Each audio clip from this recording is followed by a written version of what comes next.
안녕하세요, 범인스미입니다. 오늘은 7월부터 시행되는 정책들 중에서 여러분들이 알고 계신다면 일상생활에 도움이 되는 4가지 정보를 준비해봤는데요. 오늘 내용은 모든 분들에게 다 해당이 되는 내용이기 때문에 여러분들이 알고 계시면 도움이 될 수 있는 내용들입니다. 그러니 잠시 시간 내셔서 한번 확인해보면 좋을 것 같아요. 그럼 바로 시작할게요. 첫째, 7월부터 차고송금 반환 정책이 실시됩니다.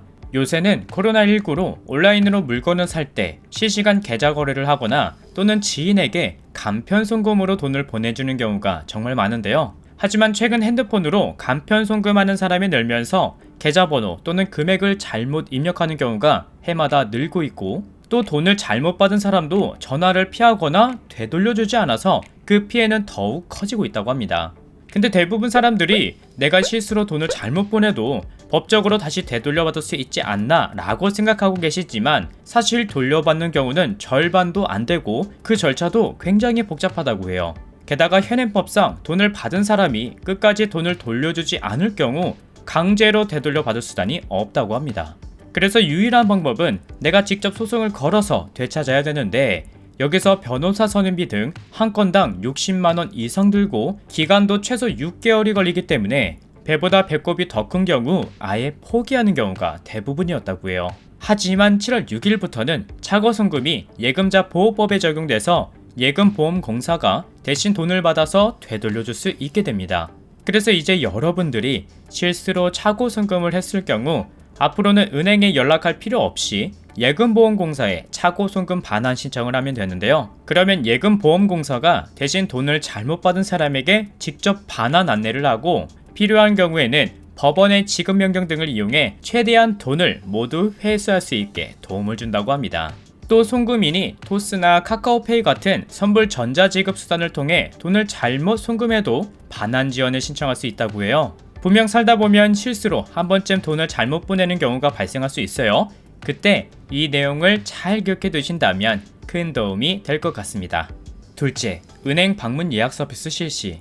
앞으로는 여러분들이 은행 업무를 볼 때 번호표를 뽑고 일일이 기다리지 않아도 된다고 합니다. 바로 방문 예약 서비스가 빠르면 7월에서 8월부터 수도권을 중심으로 점차 확대될 예정이라고 하는데요. 보통 월요일이나 금요일, 월초, 월말에 은행에 가면 사람이 붐벼서 번호표를 뽑고 하염없이 기다려야 할 때가 많지만, 앞으로는 은행에 방문하기 전에 스마트폰 앱이나 인터넷 또는 콜센터 전화 등을 통해 미리 업무를 예약하면 번호표를 발권하고 순서를 기다리지 않아도 돼 편리할 것으로 보고 있습니다.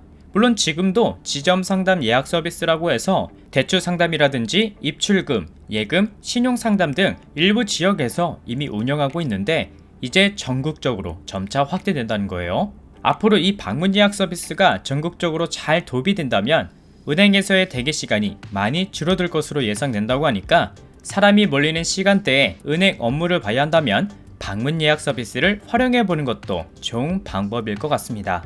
셋째, 코로나 백신 접종 순서입니다. 세 번째 주제는 많은 분들이 백신 접종 순서에 대해 정리해달라는 댓글들이 있어서 한번 준비해봤는데요.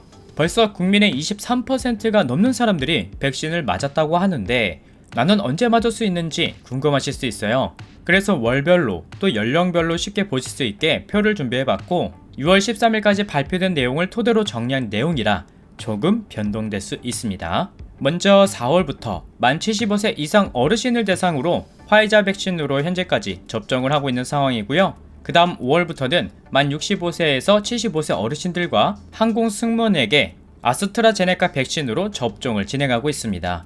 그리고 6월에는 화이자와 모더나, 아스트라제네카 백신으로 6월 19일까지 만성 중증 호흡기 질환자, 어린이집 및 초등학교 교사, 돌봄 인력을 대상으로 접종하고 있는데, 2차 접종 시기에는 1차 접종 후 8주에서 12주 이후에 가능하기 때문에 7월 말에서 8월에 2차 접종이 진행될 것으로 보시면 됩니다. 그 다음 7월부터는 화이자와 아스트라제네카 백신으로 50대에게 예방접종을 시작하고, 고3 및 수능 수험생과 초중고 교사 등 우선 접종이 시행될 예정이라고 합니다. 그리고 7월부터는 아스트라제네카와 화이자 외에도 모더나, 노바백스, 얀센 백신이 순차적으로 들어와서 수급 상황에 따라 같은 연령대에도 다른 백신을 접종할 수 있다고 해요. 그리고 8월에는 50대 접종 완료 후 40대가 백신 접종을 할 수 있는데요. 백신은 5종의 백신 중 하나를 접종할 수 있고 일정과 상관없이 자녀 백신 예약을 통해 접종하면 더 빠른 접종도 가능하다고 하니 참고해주세요. 그 다음 9월에는 30대가 접종 시작 예정으로 5종 백신 중 하나를 접종하게 되는데 화이자와 모더나 백신으로 접종할 것으로 예상하고 있는 상황이고 예비군과 민방위에게는 얀센 백신으로 접종한다고 해요.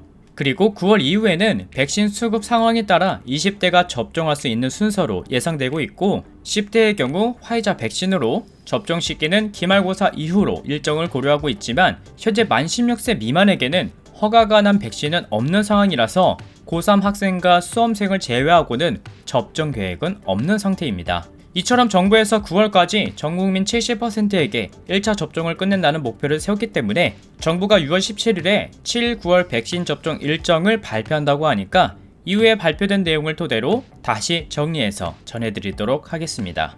넷째, 국민신청제 실시입니다. 먼저 국민신청제가 뭐냐면 지금까지 국민들이 일상생활이나 사업에 고충이 있을 때마다 관련 공무원들에게 민원이나 국민제안을 요청했지만 대부분 속 시원한 대답을 듣는 것은 쉬운 일이 아니었다고 합니다. 아무래도 공무원들이 기존 법령에서 할 수 있는 범위 내에서만 민원들을 처리해야 했는데 이제는 국민이 공익적 목적으로 적극 행정을 요청하면 공무원들이 적극적으로 문제를 해결할 수 있는 제도가 시행된다는 거예요. 그래서 이 정책이 잘 시행된다면 그동안 생활 속 크고 작은 불편들이 개선되는 데 큰 도움이 될 것으로 예상된다고 합니다.